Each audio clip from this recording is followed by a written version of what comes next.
Olá, paz seja convosco, seja muito bem-vindo ao nosso canal do YouTube. Já ative as notificações, deixe o seu like e se inscreva neste canal. Como igreja, queremos te convidar a vir nos fazer uma visita de forma presencial. Será muito bom te receber aqui. Agora você ouvirá uma ministração para edificar a sua vida. Que Deus te abençoe. Paz, irmãos. Amém? Eu vou mudar aqui. Amém. Prazer, já estive aqui, mas não em momento de culto, conhecendo essa igreja, o púlpito era ali, né? Aqui ficou melhor. Parabéns, Ricardo, parabéns. Parabéns pela mudança, ficou muito melhor, fica mais perto do povo, né? Eu tenho o prazer, o privilégio de estar aqui com minha família, minha esposa, a pastora Débora, meu filho João Vitor, a Eletrícia foi para a sala dos adolescentes, juniores, né? Pedi para minha esposa ficar de pé, meu filho também, por favor. Queria que você aplaudisse ao Senhor pela vida deles. Nós estamos iniciando umas férias, né? Daqui a gente vai partir para o Rio de Janeiro, um lugar feio ali, chamado Angra, né? Sinto um ar de inveja aqui. Muito bem, eu trouxe alguns livros aqui. Há alguns anos atrás eu escrevi um livro. Esse livro surge, na verdade, na minha adolescência. Um grupo de jovens, né, juntamente com um grupo de jovens, resolvemos organizar uma cruzada de 2 dias. Mas não imagine cruzada com grande palanque, iluminação. Não, cruzada... Quando a gente fazia o evangelismo no chão, a gente chamava de ar livre. Se a gente montasse um palanque, a gente chamava de cruzada. Então, era um evangelismo com palanque. A gente alugou um palanque, colocamos umas lâmpadas assim nas ruas, mas deu muito trabalho aquilo. Fizemos durante 2 dias. Confeccionamos várias faixas, penduramos nos postes, divulgamos em todas as igrejas, cartazes dos postes, convidamos uma banda e um cantor para um dia e para outro, um pregador para um dia e para o outro. Fizemos salgadinhos, né, cantina, gente orando, área para estacionamento, fizemos camiseta. Foram 2 dias de muita atividade. Eu tinha 19 anos. Eu me lembro na época que eu estava juntando um dinheiro, há alguns anos. Peguei aquele dinheiro da conta, raspei, usei, investi ali. E muita gente envolvida, muita gente trabalhando. Eu era uma dessas pessoas. De um dia para o outro, não tinha como desmontar o palanque, porque era na rua. Não tinha como tirar o som. Eu, mais 2 jovens, dormimos dentro da Kombi, eu me lembro ali, para olhar o som. Não dormimos, ficamos ali sentados, olhando. Alguém foi buscar o cantor longe, na Baixada Fluminense, é longe no Rio de Janeiro. Outro foi buscar o pregador. Aí chegou o cantor, famosinho lá. Chegou o pregador. Na época o pregador usava pasta, não sei porquê.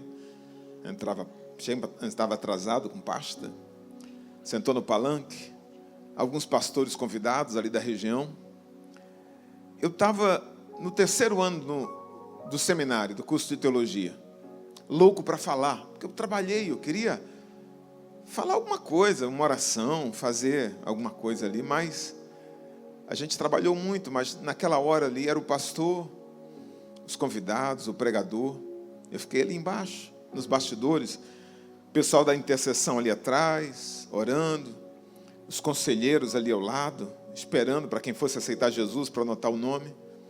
E no final do 1º dia, o pastor disse assim: eu quero agradecer o cantor, eu quero agradecer o pregador, e quero mencionar aqui a presença do pastor tal, Eu queria que você aplaudisse ao Senhor pela vida deles, tal. Eu fiquei ali embaixo. E, poxa. 2º dia, mesma coisa. Veio o cantor, cantou os seus hinos, emocionou. Veio o pregador, pregou vidas para Jesus. No final, o pastor disse: eu quero agradecer o cantor, eu quero agradecer o pregador, e quero mencionar a presença do pastor tal, e deu a bênção apostólica. Eu falei: gente, E o pessoal que está com cheiro de óleo lá, fritando pastel. E o pessoal que colocou os cartazes. E o pessoal que ficou orando durante meses para que isso acontecesse. E o cara que foi lá buscar o pregador lá na Baixada Fluminense e vai levar de volta, vai chegar em casa às 3 da manhã. E nós que dormimos aqui na Kombi. E o pessoal que pendurou-se nos postes para estender essas lâmpadas, para colocar esses cartazes, essas faixas. Sabe, eu descobri que nós não vemos os trabalhos fundamentais. A gente não vê. A gente aplaude o pianista, mas a gente nunca lembra quem carrega o piano para o altar. A gente não lembra. A gente não chega na igreja e diz assim, poxa, alguém trabalhou para arrumar essas cadeiras, alguém trabalhou para limpar esta igreja, alguém chegou mais cedo para ligar o ar-condicionado, eu estou aqui confortavelmente, tem alguém cuidando das minhas crianças numa sala, claro que são anjinhos, não dão trabalho, tem asas, mas tem alguém que abriu mão do culto para estar ali cuidando dos meus filhos. A gente não pensa nisso. Quem faz o trabalho básico, fundamental, quem dobra o paraquedas para a gente todo dia. Porque se o banheiro for limpo, a gente não nota. Se a comida estiver pronta, a gente não percebe. Se a roupa estiver passada, é normal. Trabalho básico não é notado, não é visto. E eu disse assim, o dia que eu for pastor, eu vou lembrar dessa galera. Eu vou lembrar dessa galera. Escute, só vou terminar. Tem um louvor hoje que fala que Maria escolheu a boa parte, sim ou não? E eu ouço muita gente falar mal de Marta. Marta é a irmã Má. Marta é Judas de saia. Marta é um exemplo de crente carnal. Porque a Bíblia diz, tadinha, que ela estava distraída. Eu vejo muita gente falar mal de Marta. E se Maria escolheu a boa parte, Marta escolheu a parte errada. Mas não. Marta, na verdade, não foi vista porque ela não estava na sala. Ela estava na cozinha. O trabalho dela é básico. O antônimo de boa parte não é parte errada. O antônimo de boa parte é parte ruim. Se Maria escolheu a boa parte, Marta escolheu a parte ruim. Se Maria escolheu a melhor parte, Marta escolheu a pior parte. Escute, se todos quiserem a boa parte, quem vai fazer a pior parte? Alguém tem que fazer a pior parte. Alguém tem que ir aos becos e valados. Alguém tem que estar no estacionamento. Alguém tem que estar na portaria. Alguém tem que estar operando o som. E se ele operar o som bem, ninguém nem sabe que ele existe. Mas se ele não estiver ali, eu não prego. Alguém tem que estar contando a oferta. Alguém tem que estar na administração. Alguém tem que estar ligando o ar-condicionado. Alguém vai sair daqui 1 hora depois do culto. Alguém tem que fazer janta para o pregador. Recepcionando. Tem um pessoal, um batalhão trabalhando aqui para que isso aconteça e não é visto. Escute, se todos quiserem servir no altar, quem vai fazer a parte ruim? No início da igreja, a igreja imaginou que todos poderiam ser Maria. Vamos todos ficar orando. Vamos todos ficar louvando. Vamos todos ficar no culto. Até que começou a surgir problema. Problema no meio da igreja, divisão. Aí eles acharam a solução. Vamos consagrar 7 Martas. Escrevi esse livro aqui. A defesa de Marta. Ela escolheu servir. Meu amigo, esse livro é seu. Você é uma Marta. Gente ansiosa, mas ansiosa com as coisas de Deus. Amém? Se você recebesse Jesus na tua casa, você ia ficar ansioso também, meu irmão. Com certeza. Amém? Porque você ia querer fazer o melhor. Diga, Deus em primeiro lugar. Cadê a menina do louvor? Você vai para a Europa mesmo? Pode falar? Jesus. Agora que eu pergunto. Jesus. Se eu fosse você, eu estaria chorando todos os dias. Meu Deus. Dá tempo de ir lá na DVEC Curitiba? Dá? Então vamos ver. Débora, depois você vê. Porque depois vai ficar caro a passagem para trazer ela, né? Mas, poxa, eu ia mudar a mensagem por causa do ambiente que ficou aqui. Aí eu falei, não, eu vou pregar o que estava no coração. Essa mensagem aqui, ela é disruptiva, ela pode mudar algo na sua vida, porque ela parte de um exemplo que mudou minha vida, mudou a vida da minha família. Eu prego desde que eu tinha 16 anos de idade. Então, eu prego há mais de 10 anos. Eu não mentiria no altar, jamais. Se o meu filho que está aqui dissesse, pai, que mensagem de todas que o senhor pregou ao longo desses anos, o senhor diria para que eu escutasse essa mensagem e eu fosse uma pessoa abençoada, tivesse uma vida abençoada, uma vida próspera, fosse feliz, fosse próspero na minha vida, no meu casamento? Eu diria, filho, essa mensagem, Deus em primeiro lugar. E é isso que eu queria compartilhar com você. Ela pode mudar a sua vida. Eu preguei essa mensagem domingo, então ela está fresca no meu coração. Eu gosto sempre de pregar ela no início do ano, porque ela convida você a uma reflexão e a tomar uma decisão. Eu preguei ela domingo, eu tinha pregado em 2019 na igreja, e preguei ela domingo passado. Aí quando eu preguei, um irmão falou, pastor, preciso contar um testemunho. Aí eu, conte, meu irmão. Ele falou, depois que eu apliquei essa mensagem à minha vida, mudou completamente. Eu não tenho mais dívida. Sanaram todas as dívidas, não tenho mais dívida. Eu tive promoções ao longo desse tempo. Agora uma empresa me fez um convite para eu mudar, sair da minha empresa e ir para ela. Eu falei, não, eu só vou se for por esse salário. Pedi um salário absurdo, achei que eles não iam aceitar. E essa semana me ligaram dizendo, pode vir, a gente vai te contratar. Um outro falou, pastor, eu apliquei isso à minha vida.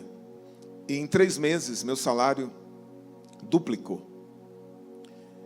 Júlio Vertude esteve aqui? Já? Não. Preguei isso aqui na igreja dele e falou, pastor, mudou a realidade da minha igreja. Eu quero que você escute com muito carinho, com muita atenção. Eu vou pregar como pastor.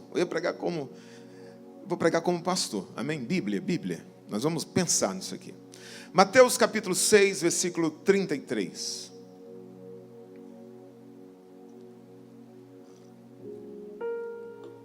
A parte A do versículo. Vou ler nessa versão aqui. Buscai, pois, em primeiro lugar o seu reino e a sua justiça. Diga, buscai em primeiro lugar o reino de Deus. É isso aqui. Imagine o seguinte, que você vai a um museu qualquer e chega nesse museu, você percebe que tem toda uma ala dedicada aos atletas que chegaram em segundo lugar. Você consegue imaginar isso? Esse museu é dedicado a quem é especialista em chegar em segundo lugar. Você conhece algum atleta que ficou conhecido para a história porque ele era bom em chegar em segundo lugar? Não, eu não conheço. Imagine que você está numa praça e você chega numa praça e tem lá uma estátua. Esse cara, Infelisberto, ele era especialista em medalha de prata. Tem muitas medalhas. Não, irmão. O mundo não celebra pessoas que estão em segundo lugar.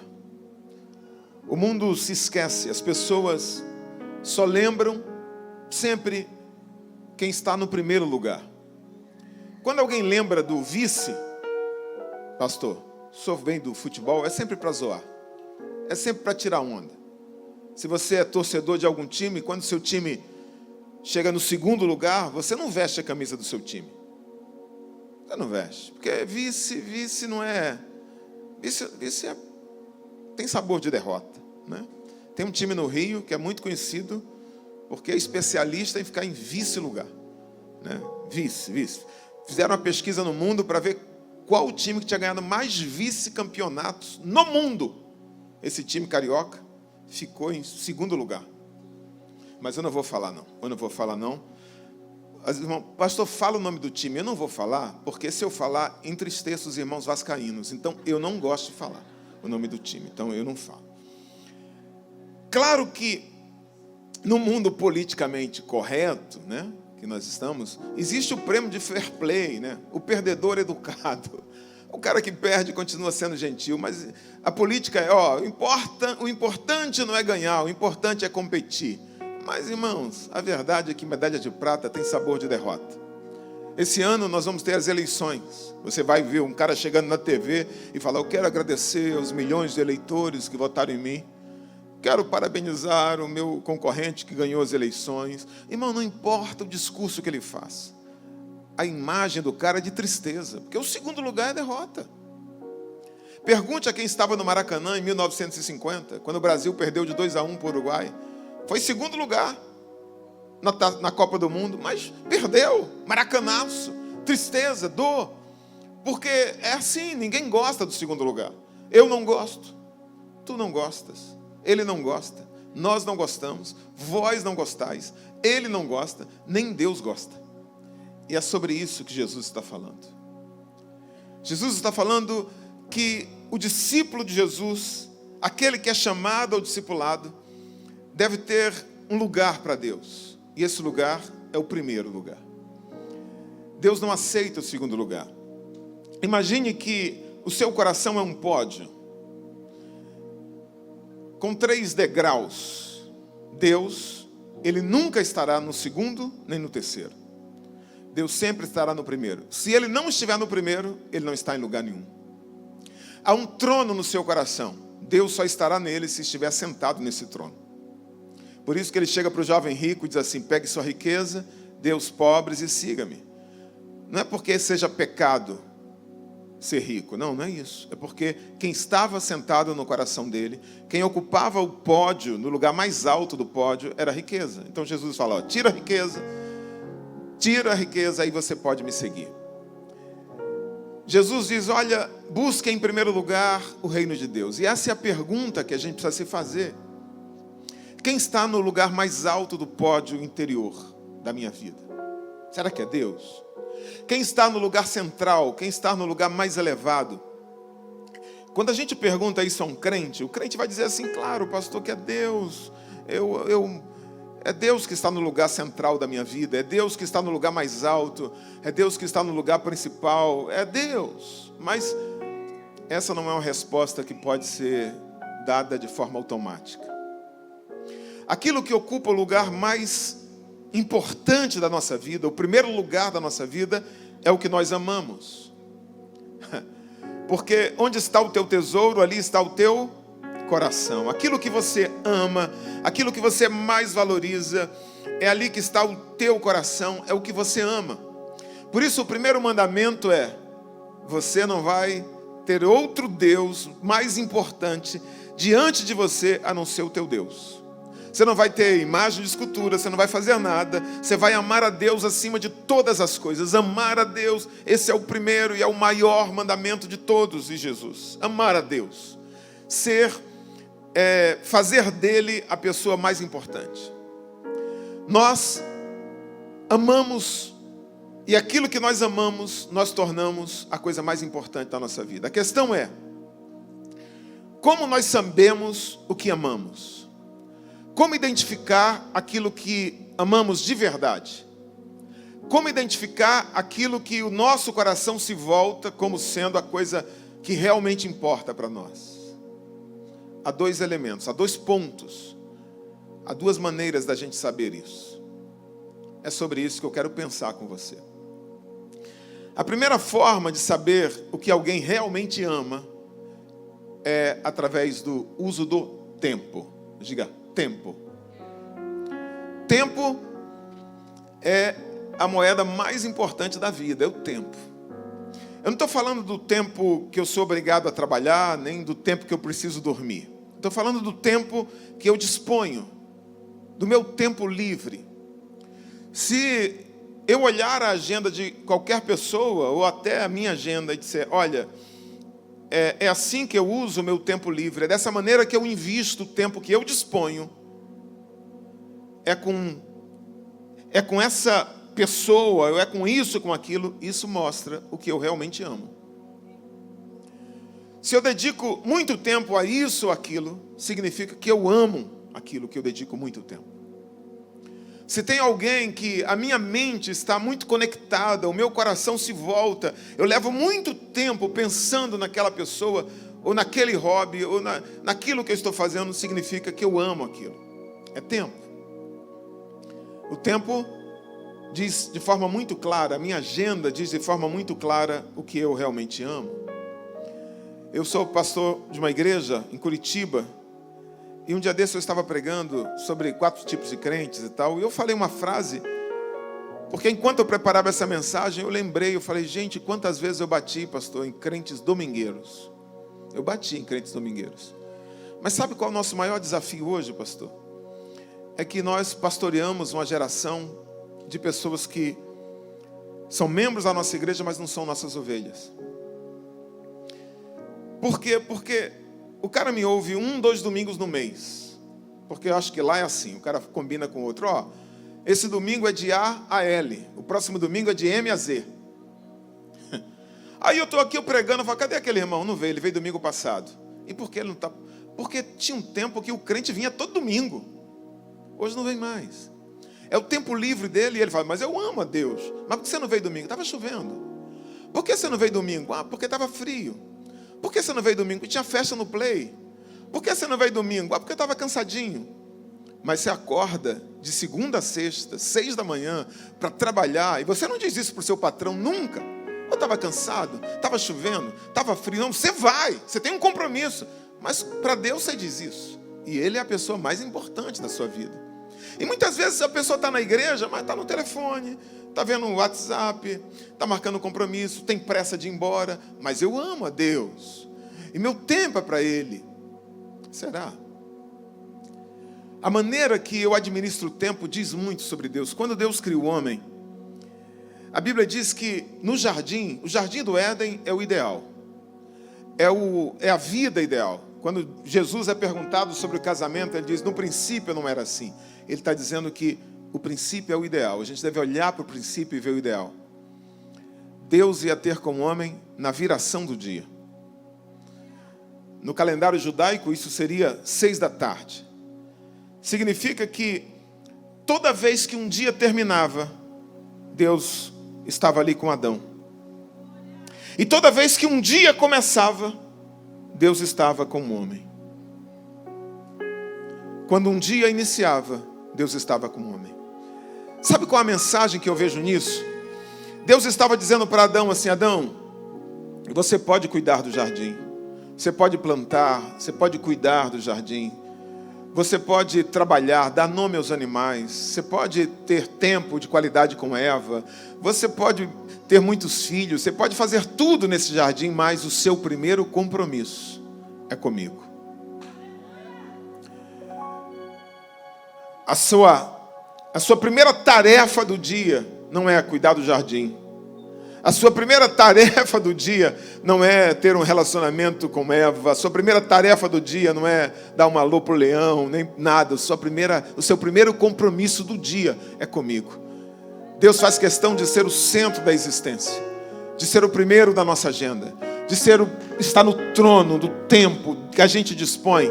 A gente precisa falar como salmista, ele diz assim, olha, em todo o tempo o seu louvor estará continuamente em meus lábios. Em todo o tempo, Ele precisa ser o centro da minha existência. O que é isso, pastor? Está no lugar mais importante da minha agenda. O meu compromisso primeiro não é com o meu credor, não é com o meu patrão, não é com familiares, não é com amigo, é com Ele.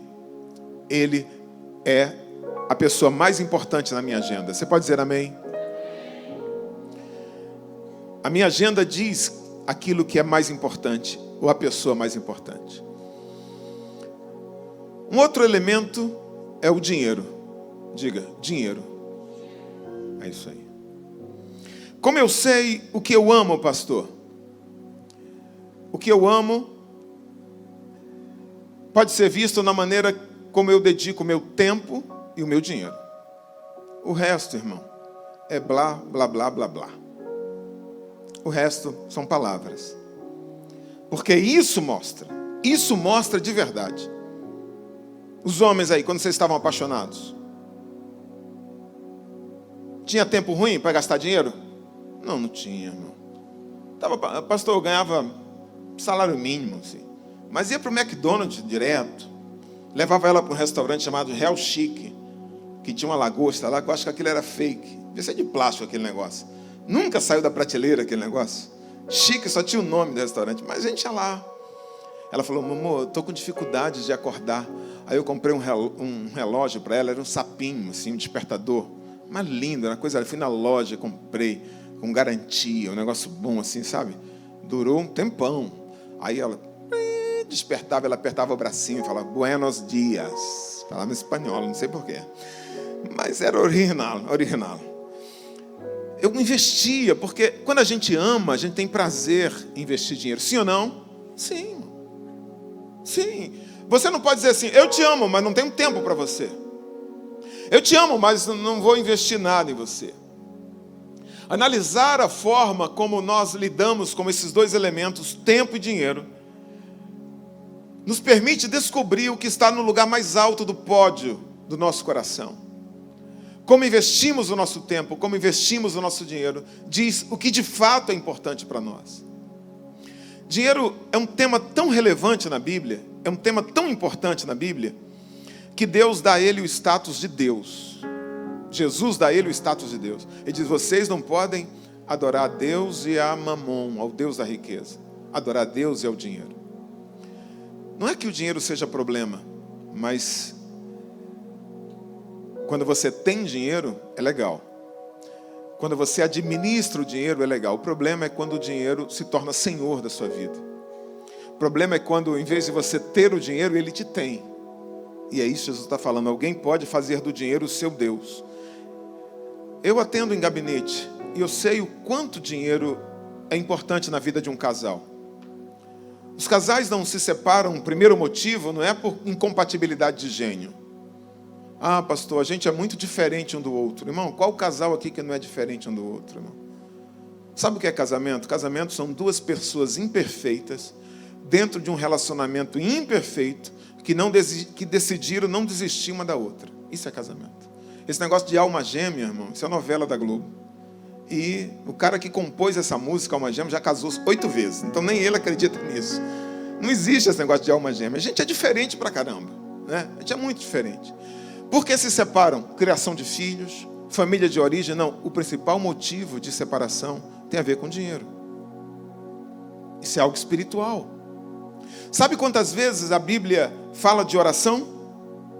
A Bíblia tem cerca de 500 versículos que falam de oração. Sabe quantos versículos falam de fé? Há cerca de 500 versículos que falam de fé. Sobre jejum, há 30 versículos aproximadamente que falam de jejum. Mas sobre dinheiro, pastor, sobre prosperidade, há cerca de 2.000 versículos na Bíblia que falam sobre dinheiro. O que é dinheiro? Qual a definição de dinheiro à luz do texto? É o resultado do nosso trabalho. É o resultado do tempo que eu invisto. Eu emprego o meu tempo em algo e como resultado do meu tempo empregado, eu tenho em benefício o dinheiro, o resultado do meu trabalho. Se a gente vivesse no tempo bíblico e nós pertencêssemos àquela cultura agrícola, e se a gente plantasse trigo, por exemplo, qual seria o dinheiro? Seria a colheita. Então, o pagamento pelo emprego do tempo do nosso trabalho seria a colheita. Se a gente fosse dar uma oferta ao Senhor, se a gente fosse dar o dízimo, seria parte da nossa colheita. Se nós fôssemos pastor de ovelha, por exemplo, seriam as crias. O resultado do nosso cuidado sobre o rebanho seriam as crias. Ou o leite, ou a lã produzido a partir da ovelha. Isso. Como é que Jacó recebeu o pagamento dele? Não foi em dólar, não foi em ouro. Foram com as crias. Amém? E sabe o que eu aprendo quando eu estudo a Bíblia? É que Deus faz questão de ter a primazia nos resultados do nosso trabalho. Ele faz questão de ser o primeiro. A primeira colheita, ele diz, me pertence. A primeira cria, me pertence. A primícia, me pertence. O primeiro é dele. pertenciam a ele. Você vai ver isso ao longo de toda a Bíblia. Esse texto que Jesus está falando aqui, buscai o reino de Deus em primeiro lugar, é a síntese de tudo que vai ser descrito ao longo da Bíblia. Deus em primeiro lugar do tempo, Deus em primeiro lugar da colheita, Deus em primeiro lugar, o primeiro de tudo. Deus faz questão de ser o primeiro. É o chamado princípio da primícia. É um princípio bíblico. Ou o princípio do primogênito. Uma vez eu estava pregando isso no Rio. A irmã falou, pastor, sabe qual o problema da violência no Rio? Eu falei, o que, minha irmã? São as primícias. Eu falei, irmão, não são milícias. Não. Ela falou, isso, milícias. Confunda não. Quando a gente entrega o primeiro para Deus, e por que Deus estabelece isso? É porque esta é a maneira prática de demonstrar que Deus é realmente prioridade. Entregar o primeiro recurso, as primícias, os primeiros ganhos. Eu quero ler com você um texto que está em Êxodo capítulo 13, versículo 1 e 12. Êxodo 13, versículo 1 e 2, por favor. Disse o Senhor a Moisés, pode passar, consagra-me. O que é consagrar? O que é santificar? É separar para Deus. É dizer, pertence a Deus. Amém? Amém? Estão comigo? Consagra-me todo primogênito. O que significa todo? Eu vou dar uma aula de hebraico para vocês. O que significa todo em hebraico? Em língua original, todo significa todo. Todo. Consagra-me todo primogênito. Todo que abre a madre de sua mãe, entre os filhos de Israel, tanto de homens como de animal, é meu. Deus está falando, é meu. Pertence a quem? A Deus. Pode colocar outra versão? Deus disse o Senhor para Moisés, olha, consagra, separa, santifica todo primeiro filho, todo primogênito. Pode passar para o 2. Porque meu é, porque essa expressão fica mais enfática. Deus está falando, todo filho que abrir a madre, todo primogênito, todo primeiro filho, que nascer, quer seja de homem, quer seja de animal, é meu. Isso está claro para vocês? Sim ou não? Sim ou não, irmãos? Amém?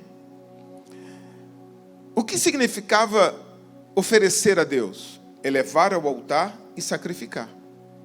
Era isso. Como é que você vai oferecer algo para Deus? Oferecer em sacrifício no altar. Mas você não poderia oferecer, por exemplo, um porco que nascesse na sua casa. Você não poderia oferecer um camelo, um burro, porque Deus não aceitava sacrifício desses animais. Ou você não poderia oferecer um sacrifício humano. Se você tivesse um filho, você não poderia oferecer um sacrifício do filho. Mas Deus pede, porque Deus diz, é meu. Sim ou não? Como é que se achou essa solução? Como é que se achou a solução para isso? O filho de um animal impuro, ou filho humano, que não poderia ser consagrado, oferecido no altar em sacrifício a Deus, deveria ser redimido. Então, quando nascia um primogênito de Israel, que não podia ser oferecido ao Senhor, mas pertencia a Deus, levava-se então um animal, um cordeiro, um boi, então levava-se e oferecia em sacrifício para redimir o primogênito. Então aquele primogênito pertencia a Deus de qualquer jeito, ele deveria ser redimido. Nós estamos lendo Êxodo capítulo 13. Dentro desse mesmo contexto, Êxodo 12. O que é que acontece em Êxodo 12? A saída do povo do Egito. O povo está saindo do Egito. E agora Deus vai mostrar que esse princípio não se aplica apenas a Israel, se aplica a toda a terra, inclusive ao Egito. Deus vai dizer assim, olha, eu mandei 9 pragas. A 10ª praga é, eu vou passar no Egito e vou recolher a vida de todos os primogênitos. Porque pertence a quem? A mim, é meu, eu tenho esse direito. Eu vou recolher a vida de todos os primogênitos, de homens e de animais. todos, porque não foram me oferecidos, não foram consagrados a mim. Mas Deus disse, a casa de vocês farão o seguinte, vocês vão sacrificar um cordeiro, e vocês vão pegar o sangue desse cordeiro, e vocês vão pintar os umbrais das portas e das vergas. E há de ser que quando o anjo da morte passar para recolher os primogênitos, ele vai ver que naquela casa o primogênito já foi redimido, já foi remido. Então ele não vai entrar ali porque já foi remido o primogênito naquela casa e não vai ter morte naquela casa. Mas toda casa que não tiver esse sangue, que o primogênito não foi redimido, o anjo da morte vai tomar. A Bíblia diz que naquela noite houve choro em todo o Egito. Em toda casa houve morte. Primogênito, quer seja de família, da família humana, quer seja dentre os animais. Houve morte, pranto. Mas na casa do povo de Deus havia alegria, havia celebração. Foi uma noite de alegria, foi uma noite de festa. Que princípio é esse, pastor? É o mesmo princípio, é o princípio do primogênito. Quando eu redimo, quando eu entrego ao Senhor aquilo que pertence a Ele, então o anjo da morte não pode entrar na minha casa. Esse é o mesmo princípio do dízimo. É o mesmo princípio de Malaquias, capítulo 3, versículo 11. Quando eu entrego a primeira parte ao Senhor, então Ele diz, eu repreenderei o devorador. Quando eu entrego aquilo que pertence a Deus, o devorador não tem poder de entrar na minha casa, não tem poder de tocar na minha família, não tem poder de entrar na minha empresa, não tem poder de tocar nos meus bens, nos meus animais, em nada. Por quê? Porque aquilo foi redimido, porque eu entreguei a primeira parte. É o mesmo princípio. O mesmo princípio. Aqui, por quê? Porque pertence a Deus. Vamos continuar? Êxodo capítulo 23, agora falando de plantação. Vamos lá. Êxodo capítulo 23, versículo 19. Um pouco mais à frente. Olha o que Deus diz. As primícias dos primeiros frutos. O que são primícias? Primícias são os primeiros frutos, amém? Agora olha o que Deus está falando. As primícias dos primeiros frutos da tua terra trarás à casa do Senhor teu Deus. Deus está falando. As primícias das primícias. Os primeiros frutos dos primeiros frutos. Os primeiros dos primeiros. Vocês vão trazer à casa do Senhor. Escute. Deus faz questão ou não faz questão do primeiro? Sim ou não? Pastor, isso é redundância? É redundância. Deus quer ser enfático. As primícias dos primeiros frutos. Vocês vão trazer à casa de Deus. Ele é enfático. Gênesis capítulo 4, versículo 3, coloca aí. Vai falar do primeiro culto que houve depois da queda. Quando dois irmãos, uma igreja de dois irmãos, Caim e Abel, vão oferecer a Deus um culto a Deus. Não tinha igreja, não tinha sacerdote, não tinha Bíblia, não tinha canção, não tinha nada disso, mas tinha oferta. Tinha altar e tinha oferta. E eles vão levar a Deus uma oferta a Deus. O que é oferta? Oferta é a expressão do meu coração. Oferta é a materialização daquilo que eu trago dentro de mim. É apenas isso. Por isso que Deus, antes de aceitar a oferta, Deus aceita o ofertante. Antes de rejeitar a oferta, Deus rejeita o ofertante. Porque a oferta é apenas a expressão do que eu trago no coração. Não se pode dar oferta a alguém que não tem gratidão, que não tem fé, que não tem reconhecimento. Só pode ofertar, não seria bilhete, seria ingresso, seria imposto. A oferta é uma expressão do meu coração, por isso que Paulo diz, cada um dê segundo propôs no seu coração. Não é algo que é imposto do púlpito, é algo que você se propõe. Agora, esse é o primeiro culto, olha o que diz a Bíblia. E aconteceu ao cabo de dias que Caim trouxe do fruto da terra uma oferta ao Senhor. Versículo 4. E Abel também trouxe dos primogênitos da terra, das suas ovelhas e da sua gordura. E atentou o Senhor para Abel e para a sua oferta. Coloca o versículo 5. Mas para Caim e para a sua oferta não atentou. Muito bem. Deus rejeitou Caim e depois rejeitou sua oferta. Amém? Amém? Vocês estão comigo? Mas Deus aceitou, volta para o versículo 4. Deus aceitou Abel e aceitou sua oferta. Não é isso que está dizendo? Sim ou não? Por que Deus aceitou Abel e sua oferta? Está dizendo que a ovelha era gorda? Está dizendo que a ovelha era mais linda do rebanho? Está dizendo que a ovelha tinha uma lã brilhosa, lustrosa? É isso que está dizendo? Qual era a característica do animal que ele levou? E Abel também trouxe dos? Qual era a característica? Primogênitos. Por que Deus aceitou a oferta de Abel? Por quê? Vamos lá, os teólogos. Porque era um primogênito. Está aqui, é simples, está aqui, está na Bíblia. Porque era Deus aceitou porque era um primogênito. O que essa oferta expressa? Duas coisas. Primeiro, quando Abel leva o primeiro filho de um animal, a primeira cria, ele está dizendo: Senhor, eu não sei se esse animal terá outro filho. Pode ser que não tenha, mas o primeiro pertence ao Senhor. Então, essa atitude é uma atitude de fé. Eu não sei o meu futuro, mas o primeiro pertence ao Senhor. E outra coisa, essa é uma atitude de honra. Senhor, o primeiro é teu. O primeiro lugar é teu. O primeiro filho é teu. É honra. Agora, por que Deus não aceitou a oferta de Caim? Por que Deus rejeitou Caim e sua oferta? Não sei se vocês já ouviram, mas eu ouvi ao longo da minha vida cristã, que eu fui criado na igreja, alguém dizer: porque Caim levou tomate amassado? Porque Caim levou repolho fedido?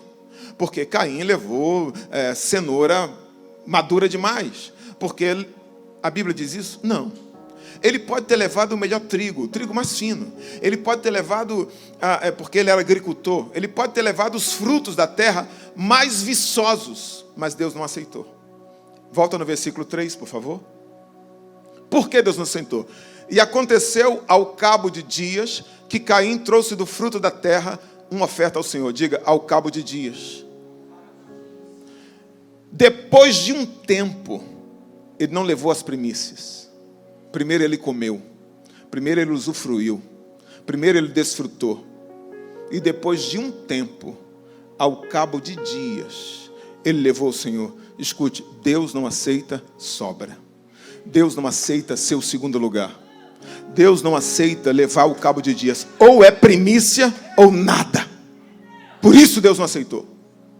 Você vai ver outras versões. Depois de um tempo, depois de alguns dias, Deus não aceita.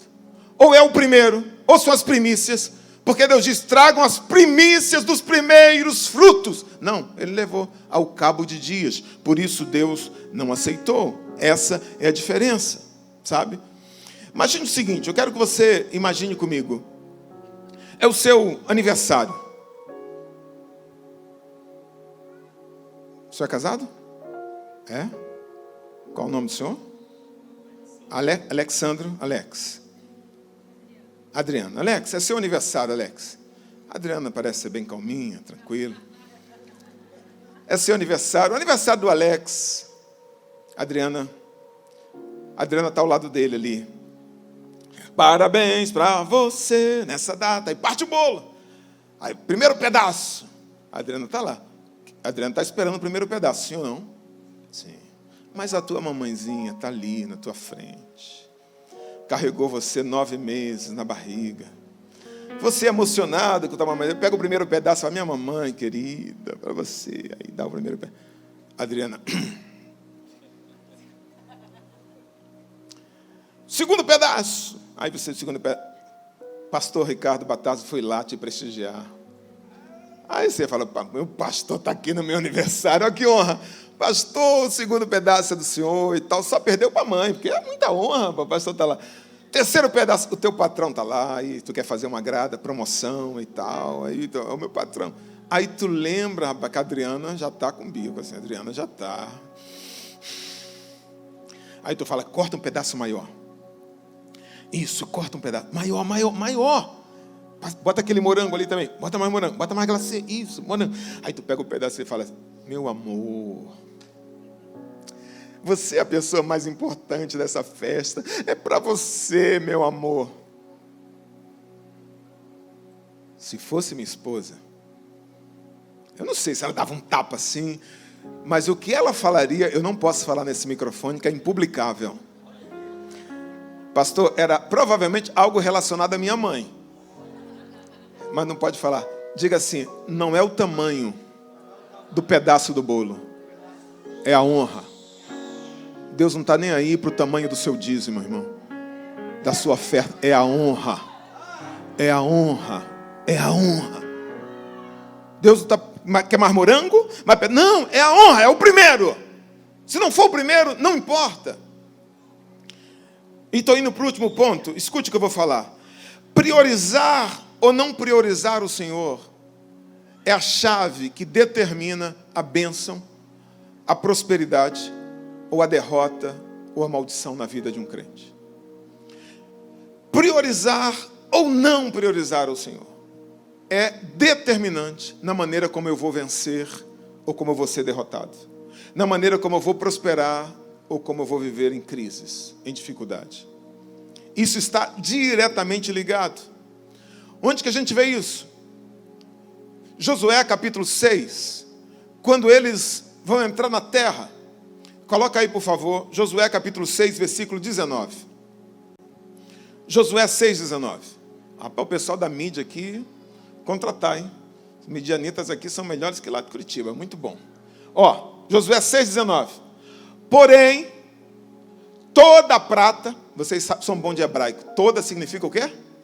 Toda. Vocês sabem muito de original. É isso aí, toda significa toda. Toda a prata e todo o ouro, subentende ali, e todos os vasos de metal e de ferro são consagrados ao Senhor, irão ao tesouro do Senhor. Todo. Deus chega para Josué, olha só, vocês vão conquistar Jericó. Vocês não têm condição de vencer Jericó. Os muros de Jericó eram mais ou menos da largura desse púlpito aqui. Tinham casa em cima. Passavam 2 bigas em cima. Como é que vai destruir um muro desse? Como é que vão superar um muro desse? Não vão. Mas vocês vão vencer. Eu vou estar com vocês. Mas é o seguinte. Todo o ouro e toda a prata, todo metal precioso, todo ferro que tiver em Jericó, vai ser consagrado para minha casa. É meu. Está entendendo? Está entendendo? Ah, mas pô, vou pegar 100 gramas. Eu vou pegar aqui meio quilo. Aqui. Não, todo. Todo significa todo. Todo ouro e toda prata me pertence. Pastor, mas Deus precisa de ouro? Não. Deus precisa de ouro. Deus precisa de prata? Não. Não precisa. Não precisa. De verdade Deus não precisa. Mas por que Deus está pedindo todo o ouro de Jericó? Por que Deus está pedindo toda a prata de Jericó? Alguém tem uma ideia? Porque era a primeira cidade que seria conquistada. Essa é a primeira cidade. Se vocês me derem todo o ouro e toda a prata da primeira cidade, vocês vão lutar em centenas de outras cidades. E eu vou estar à frente de vocês. E eu vou dar vitória em todas as outras. E todo o ouro e toda a prata das outras cidades serão de vocês. Vocês vão vencer em todas as outras, porque eu vou lutar com vocês. Eu vou estar nas batalhas de vocês. Eu vou estar à frente de vocês. Eu vou estar, só me honrem na primeira. Se vocês me honrarem na primeira cidade, eu vou estar à frente de todas as outras com vocês. As outras serão todas de vocês. Mas a primeira, todo o ouro e toda a prata é minha. Deus faz questão de ser o primeiro. Aí tinha um endemoniado lá, chamado Acã. Quando ele viu aquele ouro, aquela prata, para que isso? Para que tanto ouro? Para que tanta prata? Meu Deus, já pegou ali, 10 quilos ali. Um pouquinho aqui eu vou pegar. Aí ele pegou aquele ouro, aquela prata. Não devia ter bolso não, né? Aquele vestidão, né? Pegou, sei lá, deve ter dado um jeito assim, não sei como. Aí foi até a barraca dele lá, enterrou aquilo lá. Saiu, ninguém viu. O pecado foi um sucesso, né? Tal. Ninguém viu, tudo certinho. Legal. Aí eles estão se sentindo, vencemos Jericó, irmão, vencemos Jericó, agora mole. Qual era a maior cidade da região? Jericó. Qual era o muro mais alto? Jericó. Venceram Jericó. Agora vamos lutar contra Ai. Vencemos Jericó, gigante. Agora Ai. Vamos lutar contra Ai. Irmão, foram fragorosamente derrotados. Homens morreram. Por quê, pastor? Porque quando lutaram contra Jericó, estavam debaixo de bênção. Quando eles lutaram contra Jericó, Deus estava na frente. Mas quando foram enfrentar Ai, estavam sob maldição. Quando foram lutar contra Ai, Deus não estava na frente e foram derrotados. O quanto a bênção de Deus é importante. O quanto eu creio que isso é importante, diz para mim. Se eu quero ter 90% abençoado, ou eu quero ter 100% sem bênção. Isso me diz. É o que eu quero. Eu vou lutar as minhas guerras. Amém. Não, Senhor. A primeira cidade, o primeiro é teu. Porque eu quero que os outros 90%, as minhas guerras, o Senhor lute na minha frente. Esse é o princípio. Se eles obedecessem, todo o ouro e toda a prata das outras cidades seriam deles. E Deus lutaria todas as guerras com eles. Amém? Entregar a primeira parte ao Senhor do meu tempo e da minha renda revela a minha honra a Deus. Revela se Ele é minha prioridade. O quanto eu amo e determina sobre a minha bênção e sobre minha prosperidade. Provérbios capítulo 3, por favor, mídia, me ajude. Versículo 3. Capítulo 3, versículo 9 e 10. Quem escreveu o Provérbios foi um cara bem pobre. Um cara que não entendia muito de riqueza. É isso, não? Não, Salomão. O cara mais rico da Bíblia. O rei Salomão. Salomão entendia de prosperidade, sim ou não? Olha o que ele diz. Honra ao Senhor com os teus bens. E com a... Diga primeira. E com a primeira parte de todos os teus ganhos. Primeira, segunda não. Segunda não. E é honra, não é qualquer coisa. Eu não dou para Deus a mesma coisa que eu dou para o garoto que joga limão no sinal. É honra, eu dou algo diferente. E a primeira parte. O que vai acontecer se eu fizer isso?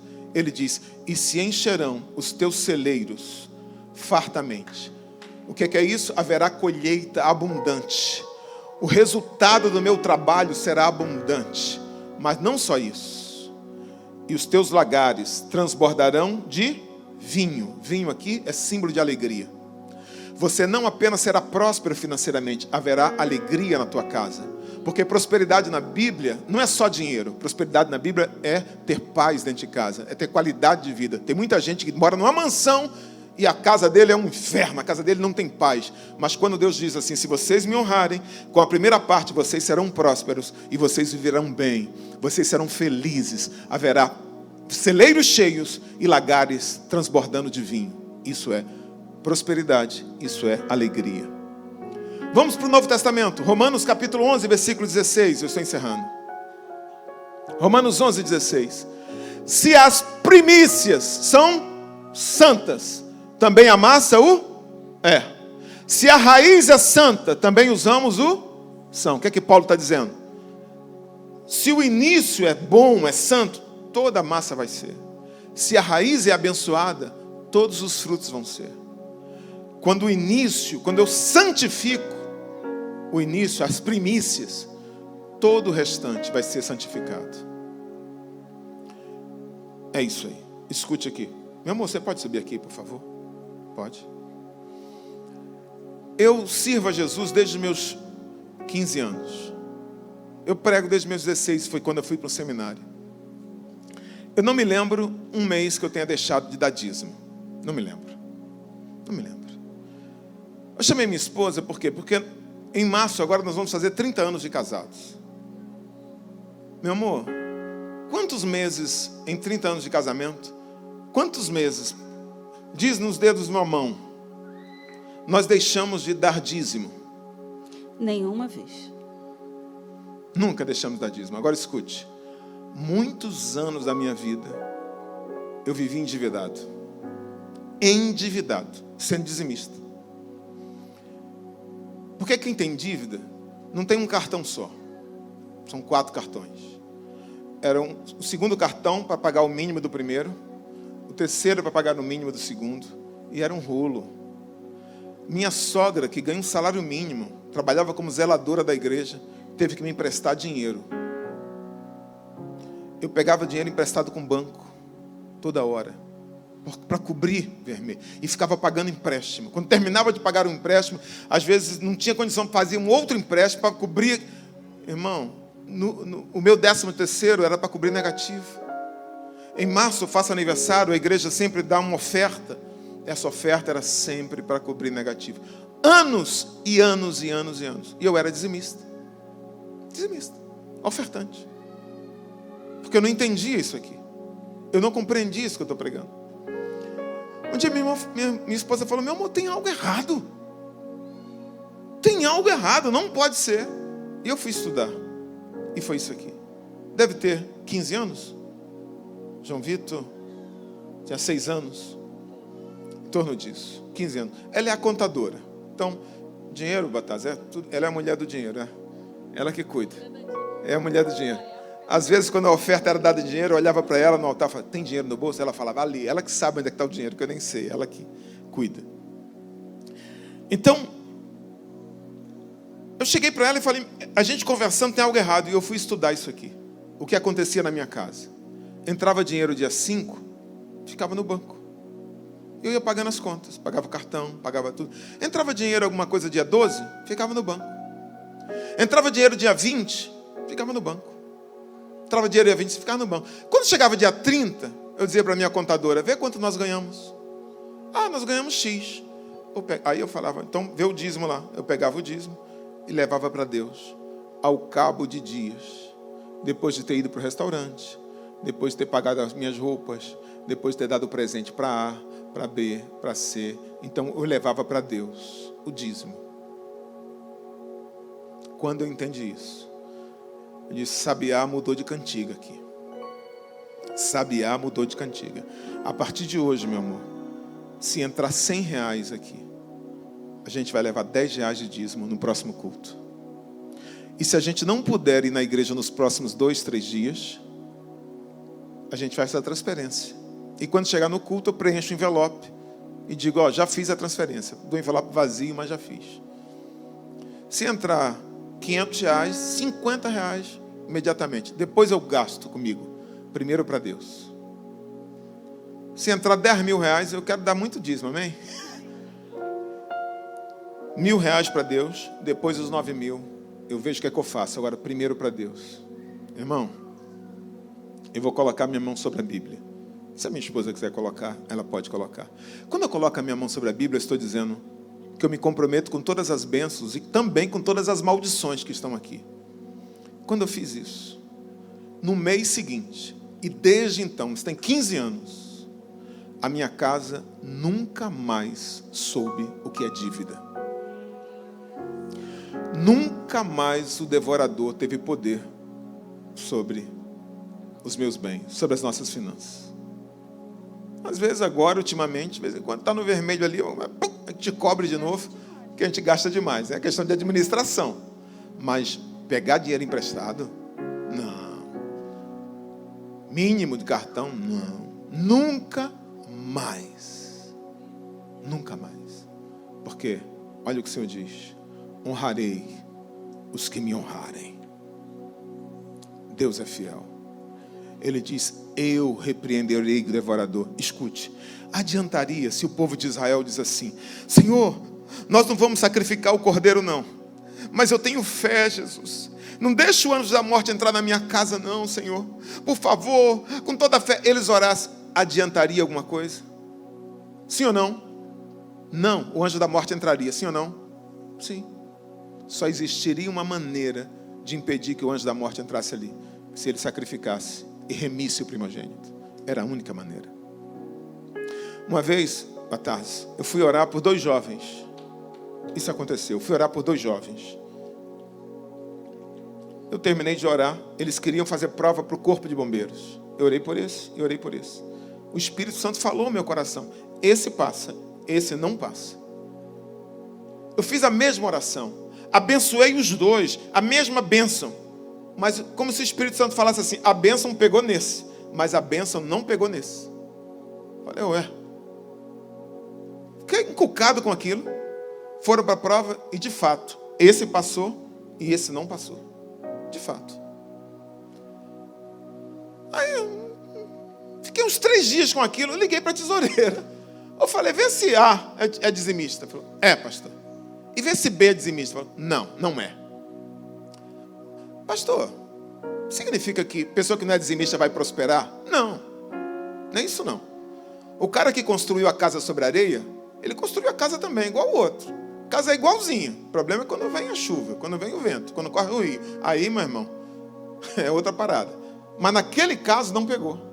Porque ele colocou a expectativa dele sobre a minha bênção, sobre a minha declaração. Escute, eu não tenho poder sobre isso. Nenhum pastor tem. A autoridade de qualquer pastor, irmão, está atrelado aqui, ó, a palavra. Nenhum pastor pode dar qualquer ordem a qualquer crente, qualquer direção, se não tiver conectado à palavra. Amém? Quando Balaão é contratado para amaldiçoar o povo de Deus, ele chega lá para amaldiçoar o povo de Deus. Ele consegue amaldiçoar? Não! Ele quer abrir a boca, não consegue. O Senhor abençoe, o Senhor engrandeça. Não consegue. Aí ele diz para Balaque assim, olha, eu não posso amaldiçoar aquilo que Deus abençoa. Eu não posso amaldiçoar aquilo que Deus abençoou. Agora, o inverso também é real. Eu não posso abençoar aquilo que Deus não abençoa. Eu quero, eu desejo. Senhor, prospera, Senhor. Eu não posso. O devorador vai entrar, vai tocar, por mais que eu ame. Existem demônios que saem com oração. Existem demônios com jejum. Mas o devorador, o Senhor diz, eu repreenderei. É minha fidelidade. Isso aqui, irmãos, é o quê? Sabe qual uma das mentiras de Satanás? É essa daqui. Pastor, a partir de hoje, então, eu vou acertar o meu dízimo de novembro. Vou falar com o pastor que eu vou dar agora. O irmão chegou para mim, pastor, eu vou dar o dízimo agora, mas eu vou dar com 10% de juros. Porque aí o mês que vem eu dou agora do mês passado, aí eu dou mais com 10% de juros. Irmão, escute o que eu vou falar. Isso é mentira de Satanás. Deus não aceita isso. Você não deve nada para Deus. Deus não é banco. Deus não é banco, esquece. Isso não tem valor nenhum para Deus. Você não deve nada. Porque não é isso. Você não está entendendo nada. Não é isso. Você tem que chegar para Deus e dizer, Deus, eu não fui fiel. Eu não te honrei. A partir de hoje, Deus, eu quero fazer uma aliança contigo. De honra, de fidelidade. Uma honra. Você não deve nada para Deus. Honra. E eu, irmãos, não é minha palavra, é aquilo lá. Eu creio que essa palavra se cumpre. Eu não estou apelando para a emoção de ninguém, mas eu estou ensinando a palavra. Amém ou não amém?